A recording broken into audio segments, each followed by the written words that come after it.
Assalamualaikum semuanya, selamat malam, selamat siang, dan selamat pagi, selamat berakhir pekan. Ketemu lagi dengan saya Bung Richard, Dan teman saya. Bung Riza. Bung Ian. Oke, kali ini kita akan membahas pertandingan Manchester United melawan Tottenham, atau Tottenham melawan Manchester United. Tottenham lawan United, mainnya di Tottenham soalnya. Oke, pertama kita kenalkan dulu nih Bung Riza nih fans garis kerasnya Manchester United, dan Bung Ian tuh fans garis kerasnya Juventus ya. Jadi Bung Ian tuh melihat Tottenham aja dari segi kualitas dan Bung Riza dari segi kualitas Manchester United tuh bagaimana? Oke, dimulai dari Bung Riza, gimana formasinya akan dipakai oleh Manchester United? Formasi pasti 4-2-3-1 ya. 4-2-3-1 di belakang De Gea menurut gua, walaupun terakhir udah pakai Dean Henderson, menurut gua ini De Gea yang dipakai. Terus di tengah ya pastilah ya Lindelof dan Maguire. Terus kanannya Wan-Bissaka, kirinya Luke Shaw. Terus di tengah dua Scott McTominay sama Paul Pogba. Terus maju depan dikit ada Bruno. Terus jadi formasinya sebenarnya sama ketika lawan MU ngalahin Granada 2-0. Cuman di depannya aja yang akan sedikit berubah menurut gua. Strikernya akan pakai Cavani menurut gua. Terus di kanan akan pakai Greenwood. Terus di kiri akan pakai Rashford kalau Rashford udah fit. Jadi masih nunggu Rashford fit apa enggak. Cuman ini pribadi gue sih, maksudnya kalau tadi kan lebih ke view umumnya lah ya. Kalau pribadi gue lebih ke harusnya kalau gue jadi Oli gue istirahatkan Rashford sih, terus gue kasih kesempatan jadi buat pemain lain. Jadi gue berharap sih di kiri dimainin sama Diallo aja. Nanti kalau misalnya nggak berjalan lancar baru masukin Rashford, karena Rashford agak terlalu over menurut gua. Bahkan kalau bisa Bruno juga diistirahatkan dulu, dimainin aja di babak kedua misalnya. Kalau bisa, cuma menurut gua kesempatannya kecil kalau untuk Bruno diistirahatkan, lebih gede kesempatan Rashford diistirahatkan. Nah, itu bisa diganti sama Daniel James atau Amad Diallo gitu. Nah, mungkin ada yang bertanya, kemarin kan udah menang tuh lawan Granada di Jumat pagi WIB kan. Nah, terus di Minggu malam WIB juga harus main, nggak kelelahan tuh pemain-pemainnya gitu. Pertama, menurut gue ini akan all out tuh faktornya kenapa nanti ketika lawan Granada. Pertama lawan Granada udah menang 2-0. Terus yang kedua, di leg kedua lawan Granada itu ada beberapa pemain yang nggak bisa main karena akumulasi kartu. Luke Shaw udah dipastiin nggak main, jadi ya udah sekalian aja di sini gitu. Terus Maguire juga sama nggak main. Terus siapa lagi? McTominay juga setahu gue kena akumulasi kartu, jadi nggak main. Ya tiga itu nggak bisa main di lawan Granada gitu. Jadi menurut gue ya udah sekalian aja. Cuman mungkin di babak kedua kalau MU bisa unggul, Maguire akan diganti sama Tuan Zibi karena apa, persiapan buat lawan Granada sih biar nggak kagok kalau bisa menang di babak kedua, misalnya udah menang 2-0 gitu, si Maguire diganti sama Tuan Zibi. Itu sih tergantung situasi pertandingannya juga. Kalau dari segi formasi itu sih paling dulu sementara. Oke, kalau dari segi formasi Tottenham nih, bagaimana yang akan diturunkan oleh apa pelatihnya? Jose Mourinho kan favorit lu. Jose Mourinho, ngetes aja. Gimana Bung Ian? Iya, Tottenham pakai formasi sama sebenarnya, 4-2-3-1, ngandelin 2 pivot juga di sana. Karena emang Mourinho sama Solskjaer tipe-tipe yang reaktif gitu ya mainnya. Tapi lebih Mourinho lebih defensif ya, lebih nunggu banget bolanya. Jadi di kanan nih sebenarnya Tottenham masalahnya di back ya. Jadi nggak ada formasi yang pakem gitu sepanjang musim ini backnya, padahal penting gitu formasi back ini krusial gitu ya buat tim yang juara. Ya, Tottenham tuh selalu ganti line up-nya paling yang sekarang dimainin paling di kanan itu Tanganga, terus Aurier ya, tapi kayaknya Aurier lagi kurang fit. Terus di tengah ada Davinson Sanchez sama Rodon, di kiri ada Reguilon. Terus di pivot 2 ada Pierre Højbjerg nih, pemain favorit Mourinho. Terus ada Tanguy Ndombele, pemain timnas Prancis. Kanannya paling dia pakai Moura gitu ya. Berwain nggak tahu masih cedera atau enggak. Kayaknya sih lebih Moura yang bakal dipakai di penyerang sayap kanan. Terus di tengah ada Lo Celso. Kirinya paling Son ya. Son, penyerang tunggalnya Ken gitu dari Tottenham. Gitu kira-kira Bung Richard prediksi line up-nya buat Tottenham. Gareth Bale dimainin nggak kira-kira nih? Siapa? Gareth Bale ya? Kayaknya sih masih Moura ya. Terus terakhir kan Gareth Bale itu ada isu-isu pas dia komentar di Tottenham ya cuman buat senang-senang aja gitu sebelum balik ke Madrid gitu. Jadi ada fraksi lagi nih sama Mourinho gitu. Yang seperti yang kita tahu Mourinho itu pelatih yang yang kalau ada fraksi itu ya bakalan diparkir gitu pemain itu. Jadi kayaknya sih masih Moura yang lebih besar kemungkinan main dibandingkan Gareth Bale gitu. Sayang ya kalau gajinya mahal-mahal ya, cuma nggak dipakai. Iya. Kalau gue sih mending gue jadiin back kiri aja lagi. Terus dari segi pemain formasi pemain udah. Dari segi playmaker nih atau pemain kunci. Dari pemain kunci dari Tottenham siapa nih Bung Ian? Tottenham masih Harry Kane ya. Ya, mungkin Son Heung-min yang kedua lah setelah Harry Kane, tapi masih Kane sih. Kane punya kalau misalnya lawan dia ini bagus gitu performanya gitu. Dari di MU-nya harus diwaspadai nih Bung Ian. Kenapa? Di MU-nya siapa yang harus diwaspadai? Di MU ya ini kalau misalnya boleh minjem istilah siapa ya kemarin Pandit gitu ya, kasih aja bola ke Bruno gitu, dia bakalan menang gitu. Bruno ya. Si Bruno ya. Dari Bija gimana nih? Dari MU siapa nih pemain kuncinya? Menurut gue sih Pogba ya. Dan bisa juga Lindelof di belakang. Karena kemarin ketika lawan Granada, passing dari itunya juga Lindelof. Setahu gue man of the match-nya Lindelof deh kemarin waktu lawan Granada. Karena defensifnya juga oke gitu. Terus kipas ke ke Rashford yang akhirnya bikin gol gitu. Dan itu bukan kali pertama sih si Lindelof bikin passing ke depan gitu. Karena kan ya kemungkinan besar yang kayak tadi Bu Gian bilang pasti Bruno akan diwaspadai, akan coba dikunci sama Mourinho. Menurut gua ketika saat itu Pogba nih perannya akan sentral untuk membagi bola dan Lindelof untuk opsinya kalau di Pogba juga dimatiin gitu. Jadi menurut gua itu sih. Jadi Bruno ini sebagai ya nggak bisa ngarep sih sama Bruno karena pasti akan dimatiin gitu sama Tottenham gitu. Cuman aspek yang kenapa? Ya jadiin tumbal gitulah. Jadi kayak sebatas pemancing aja sih. Nah, pancingan aja. Cuman balik lagi si Bruno-nya mau nggak decoy. Jadi si Bruno-nya mau nggak bertindak sebagai decoy gitu. Nah, kalau misalnya tipikal Van de Beek iya. Kalau kayak Van de Beek gitu kan dia mau tuh jadiin decoy, emang dia fungsinya jadi decoy kan kalau Van de Beek. Nah, kalau Bruno kan enggak. Jadi cadangan tuh mau dia. Nah, kalau Bruno kan memang dia tipikal yang butuh dikasih bola gitu. Dan kalau nggak dikasih bola dia marah-marah tuh.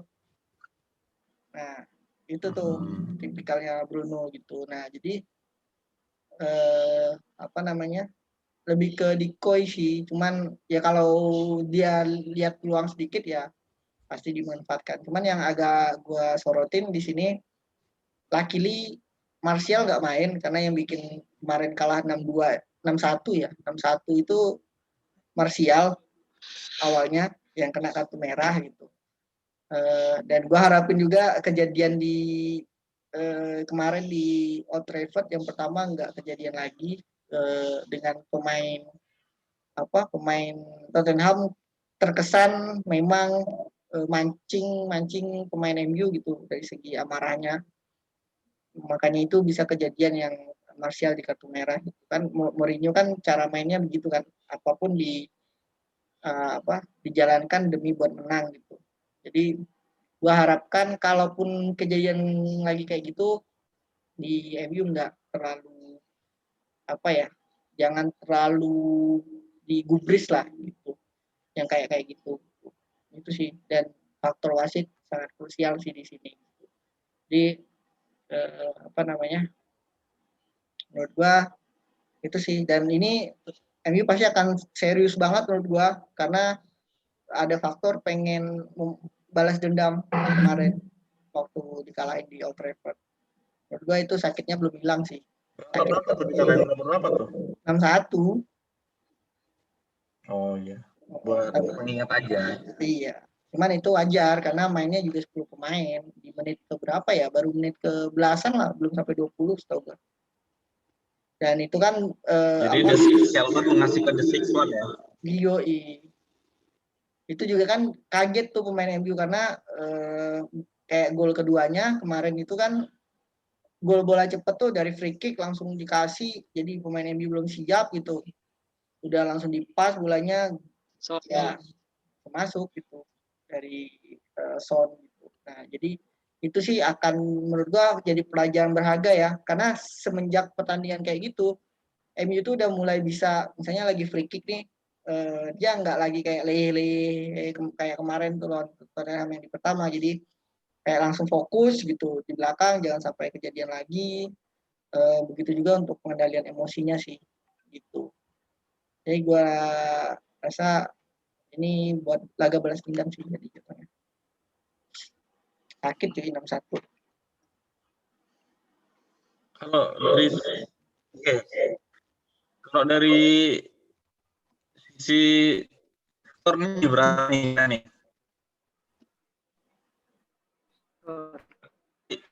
Bung Liga, apa pemain yang harus diwaspadai? Mourinho. Mourinho bukan pemain cuy. Iya.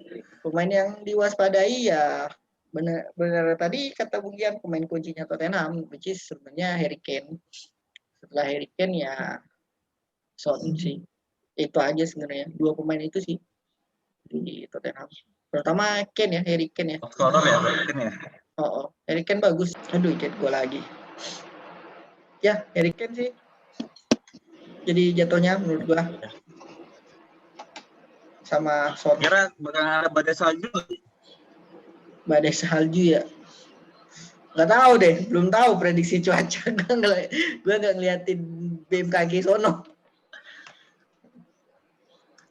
Cuman Kita lebih ke cuma prediksi ini kali, kita juga prediksi cuaca aja.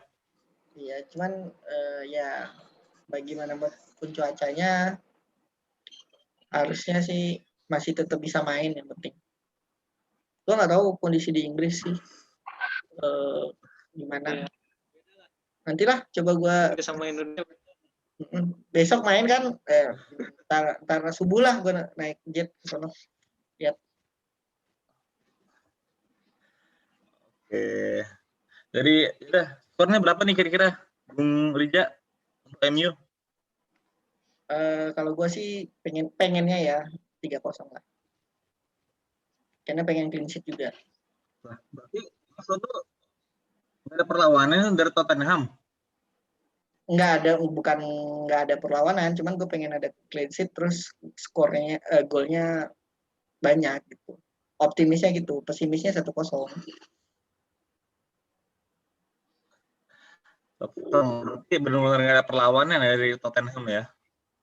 Padahal pertemuan sebelumnya udah dibantai, Iya. terus masih ngarep nggak ada perlawanan dari Tottenham lagi Tottenham. anti klimaks juga, lagi jatuh juga sekarang kan mereka sekarang di posisi berapa? 6. Itu pun dengan apa ya masih naik turun tuh dia. Selisihnya sama posisi sampai 10. Jadi kan bedanya MU nggak lagi berjuang kemana-mana ke UCL juga kemungkinan besar masih lolos. Tottenham masih berjuang untuk masuk Europa League, masih mempertahankan karena selisihnya dengan yang bawah-bawah kayak Arsenal juga masih tipis sama Liverpool juga. Gitu sih. Iya. Penurunan performance lah. Di Bung Ian gimana nih? Prediksi skor? Skor kalau dari gue sih ini seri ya. Lebih seri. Malah cenderung ini sih Tottenham lebih bisa punya peluang menang. Yang pertama sih karena ini sih Tottenham sekarang posisinya posisi 7 gitu. Ya kan mereka juga ngejar ini ya posisi 4 besar supaya bisa lolos UCL. Jadi selisih sama posisi 4 itu cuma 3 poin. Jadi mereka bakalan mati-matian buat menang supaya bisa mempertahankan posisi di UCL gitu. Nah, kalau MU sih ini cenderung udah aman gitu ya. Kalau misalnya untuk UCL sih mereka paling perebutan posisi 2 atau 3 aja sih kalau prediksi gua sih. Iya, terus mereka juga masih ada match lawan Granada. Terus Tottenham juga ya di leg pertama mungkin ada rasa percaya diri ya walaupun terlepas dari kartu merah Martial gitu ya. Mungkin ya udah tahu gitu ya celah-celah di pertahanan MU gimana gitu ya. Jadi mungkin ya MU juga ya performanya lagi lebih bagus dari Tottenham sekarang, jadi kemungkinan besar sih seri gitu. 1-1. Iya sih. Kalau bahas pertandingan sebelumnya emang parah sih. Jadi maksudnya Tottenham lebih bagus banget sampai pernah puncak klasemen ya. Dan Ya. si MU juga parah banget di papan bawah atau papan tengah gitu. Berarti emang MU lagi performa lagi bagus sih. Sudah menemukan pemain yang pas itu untuk formasinya mereka. Iya, karena yang di awal musim itu kan ketemu Tottenham tuh pertandingan match day ketiga ya, walaupun jadi mungkin terdengar alasan, cuman ada kalau kita lihatin data yang memang setelah beberapa pertandingan setelah itu ya MU bagus gitu, terutama setelah lawan Arsenal gitu di pertandingan berapa gitu, jadi bagus gitu performanya. Nah itu karena kan mereka nggak ada pramusim tuh, nggak ada friendly match-nya sekali doang lawan Villa gitu. Nah itu sih, jadi pemainnya kan belum padu tuh, beda situasinya sama sekarang. Ya benar-benar. Dari penjelasan dari Bung Reza sama Bung Ian sih lebih berat ke MU ya sekarang, cuman juga sih pasti ada perlawanan juga dari Tottenham gitu sih. Ya perlawanan pasti ada sih. Oke, ada lagi yang mau sampaikan?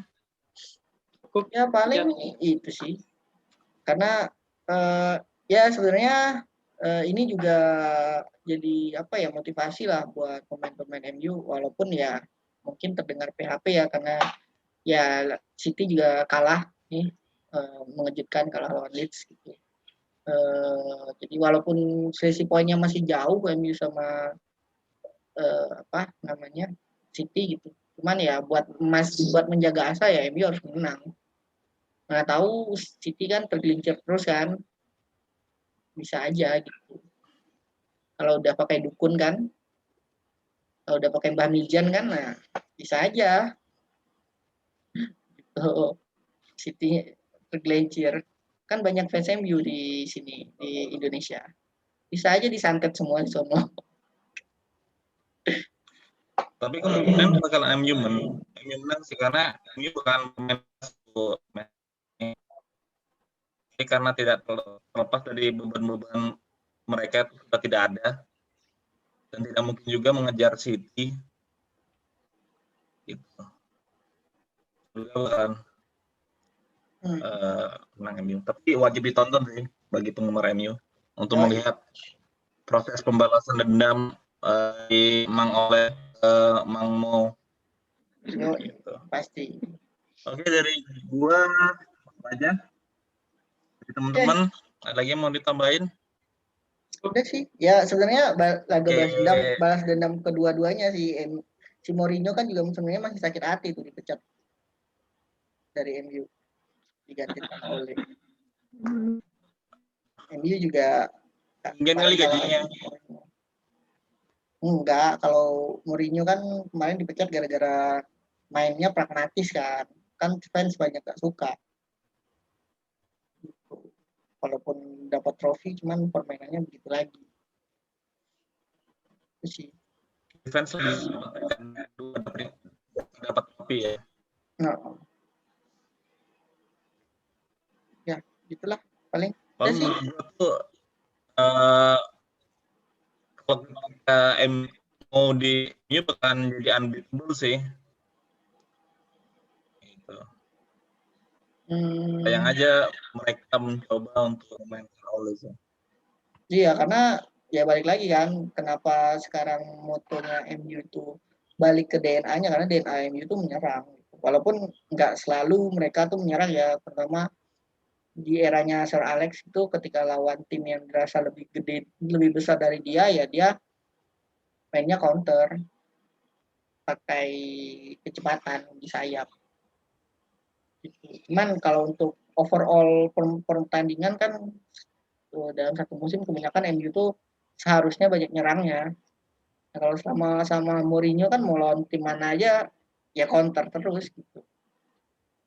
Gitu sih. Kalau gue yang penting menang sih. Mau Nah, apapun itu yang penting menang. Cuman kalau ya. dari fans MU ya kalau yang penting menang mah mending gua ngeliat live score deh dibanding gua ngeliat pertandingannya. Sama aja kayak Barca yang sekarang kan. Kita sudah nggak main. Tapi yang penting mereka menang. Itu sih. Nah, Mereka itu tidak juga. mempermasalahkan itu. Fansnya juga tidak Fansnya mempermasalahkan itu. bermasalah kan kalau fans Barca setahu gua karena mereka kan udah terstigma sama tiki taka yang indah gitu loh. Kan belum lagi ketemu kayak gitu. Nah, sekarang banyak. Tapi mereka lebih bermasalah kalau kalah dari Madrid daripada mempermasalahkan tiki taka. Ya, iya, cuman kalau untuk overall satu musim kita ngelihatnya permainannya, apalagi misalnya udah kalah lawan Madrid, terus mainnya nggak bagus, apa yang mau dilihat? Kita itu pun sendiri itu zamannya Xavi loh. Iya, baru Tokcer. Sebelumnya enggak. Iya. Hanya terkenal aja di Spanyol tuh tiki taka. Ya karena mereka main di false nine internasionalnya, gitu kan. bukan terkenal di klubnya. Zamannya Pep sebenarnya di City. Ya, Iya. Zamannya Pep di Barca maksud gua. Gitu. Tiki taka itu. Dan itu Jadi kan kalau produknya misalnya La di Masia Inggris, juga. jadi kalau misalnya di Inggris MU strategi counter attack itu sebenarnya nggak masalah sih kalau menurut gua. MU bukan main oper-operan, lebih ke sebenarnya permainan cepat. Iya, karena dari mereka kick and rush. Kick and rush itu permainan cepat. Strateginya si Mourinho kan counter attack. Ya makanya nggak enak liatnya. Saya nggak suka. Kan ambigu gitu loh. Enggak, kalau misalnya permainan mereka tiki taka, merubah banget. Bedanya kan kick and rush itu kan gimana ya? Maksudnya lu ada ngasih perlawanan gitu di depan juga lu ngepres kayak permainan MU yang sekarang lah.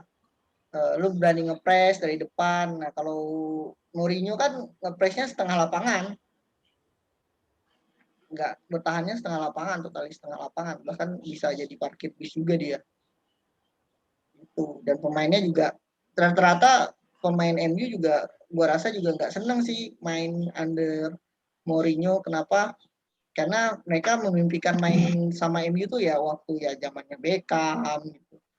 Ya, kalau mereka bisa jadi pemain kayak Beckham yang bisa ngumpan dari sayap terus dapat depannya, terus kalau di depan kan kick and rush kan lebih ke kayak terobosan gitu. Gitu sih. Kan counter attack kan cuma salah satu bagiannya aja. lebih ke kalau Counter Attack kan lebih ke permainannya Serie A sebenarnya. Yang Catenaccio. Beda. Saya justru positioning. Apa yang namanya? Catenaccio. Catenaccio. Lebih memainkan bola. Bukan Iya kan Counter bertahan. Attack. Bertahan total ya kan. Ini bertahan Bener sih. kayak gitu. Tapi nggak otomatis. Counter Attack. Kali serangannya lambat. Iya, lambat. Counter Attack lebih ke model mainnya Madrid sebenarnya yang paling bagus kalau kita Ya, cek. Jadi ngandelin sayap-sayap cepat jadinya mereka harus Mm-mm. sama ini yang jago ini Panamu kayak Kroos kayak gitu kan, Modric kayak gitu. ya. Jadi kemungkinan tuh si Mourinho tuh masih ke bawah-bawah Madrid sih waktu dia ngelatih MU. Iya nggak sih? Enggak, Sama emang dari Madrid nggak sih? dulu, Madrid. dari waktu dia ngelatih Porto bisa iya menang kan dengan kayak gitu, Ya, bisa juara. ya Inter. Tapi ya zaman sekarang lihat tiba-tiba permainan lain ya udah usang gitu taktiknya gitu. Udah kebaca soalnya. Udah kebaca Iya. juga. Kan sekarang juga berkembang tuh. Makanya kan dulu kan jarang, apalagi di Inggris pakai 4-2-3-1. Banyak kan 4-4-2 Diamond, 4-4-2, Iya. 4-3-3 Alex langsung. sama Wenger. Iya. Sekarang aja nih banyak 4-2-3-1 di Inggris. Cuman kalau di Itali masih pakai yang 4-4-2 ya. Sama 3-5-2 kan. 5-2 Conte lah Italia. 4-4-2 jarang, 4-2. Lazio 3-5-2 biasanya. Kalau nggak 3-5-2, 3-4-3. 3 back. Sama Lazio juga 3. Ya, Juve lah ya, biasa main 4-4-2 juga kadang. Iya. 4-4-2 tapi pas sih 3 sih mereka biasanya. Jarang. 4-2-3-1 tuh jarang kalau di Itali. Lebih banyak di Inggris 4-2-3-1. Kalau enggak 4-1-4-1. Agak efektif 4-2-3-1 dulu. 4-2-3-1. Iya kan, cara mainnya juga beda. Kultur mainnya juga beda. Dan terbukti sih belum berhasil buat juara. Iya. Ya masih 4-3 antara 4-3-3 sama 4-2-3. Kita bahas Milan ya. Yo, nantilah kapan Milan. Aduh, Milan nyusup mulu nih. Belum naik-naik lagi. Iya. Ya, apa? ya gitulah udah mulai AC-nya udah rusak. Udah mulai konsisten ya, udah mulai konsisten. Inkonsistennya ya. Iya. Udah mulai konsisten di situ aja. Ya, susah nih kita membahas Milan. Milan ketemu apa lagi nih yang seru? Orang di UEL nggak main. Nggak usah. Iya. Iya. Saja di PES, Milan bahasnya di PES aja. Bahasnya pas main PES aja ya. Ya, udah ada Ibra soalnya. Oke, dari gue cukup. Oke, gue juga.